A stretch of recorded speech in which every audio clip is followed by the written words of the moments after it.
Greetings, welcome back to CS133 Practical Programming with Python. We're on week 2.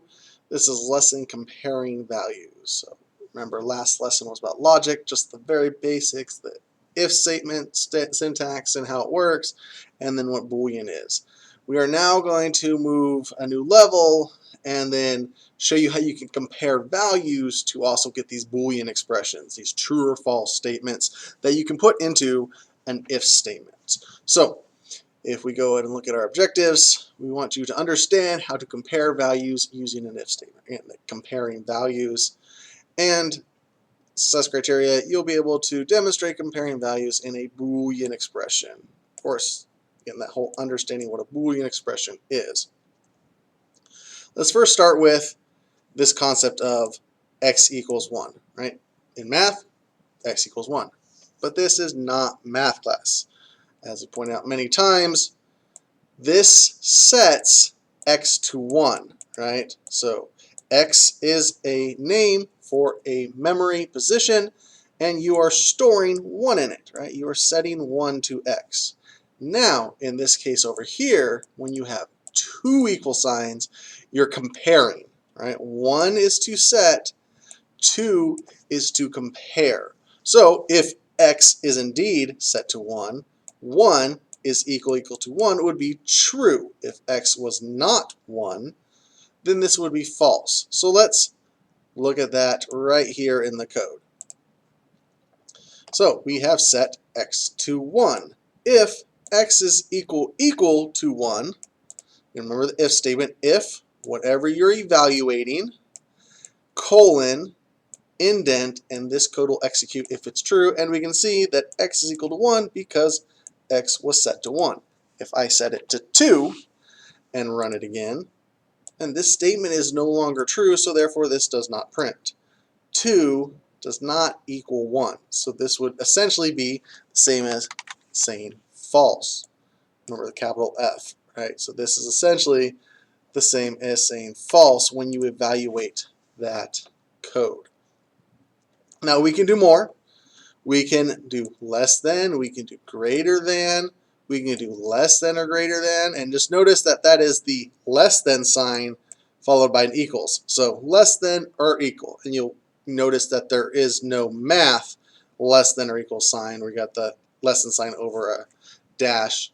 So therefore, this is how you do it in programming. Again, they're just angle brackets, left angle bracket, right angle bracket, and you can compare them. So let's look at this with it. Also, it's really important the symbol matters, the total symbol matters.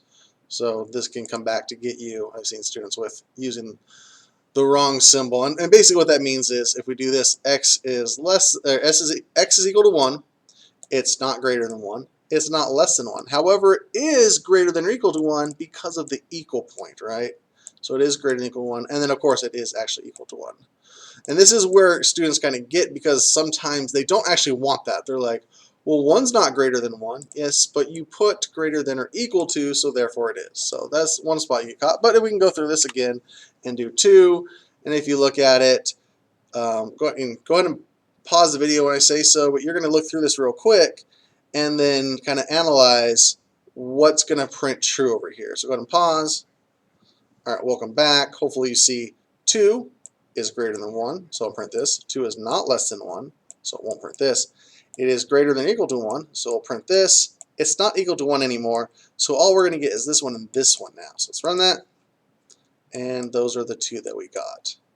And you could do 0, do the same concept. So again, pause. Welcome back. Hopefully you've analyzed this. It's not true. This is true. Not true. Not true. So we should only get that it's less than 1. So let's go ahead and then notice you can make slightly more complex evaluations when you do this. So for example, x equals 1, y equals 2, x times y is equal to 1. This program already ran, so this whole statement is false. So it's first going to evaluate this. 2 times 1 is 1, or 2 times 1 is 2, and that is not equal to 1, so therefore it's not printing. if I change this to 1/2 and run it, right? 1/2 times 2 is equal to 1, so therefore x times y is equal to 1. Those are the big pieces on these additional evaluators, right? That is kind of what we allow us to do. So it allows you to do all kinds of different things, i.e. in our guessing game that we've been going over, if the answer is greater than the guess, then they guess too low, right? Or better to say it, if the guess is less than the answer, they guess too low. If the guess is greater than the answer, they guess too high. So you can use the if statements to create that using these less than or greater than signs. And otherwise, it's not normally super useful if you just say if true, if false, if true, if false. That doesn't help. Normally, you're comparing something, or you have some other scenario. They use a bunch of code, and that sets a variable true or false. Like I said, the is happy, is sad. As we're going through those, you can set it. Is button pressed? So if the button's pressed, that becomes true. But normally you're evaluating something. There are times where you will set a variable to true or false based on other evaluations that you've done. That is the end of this. Next, we're going to go on to the practice for all of this. See you then.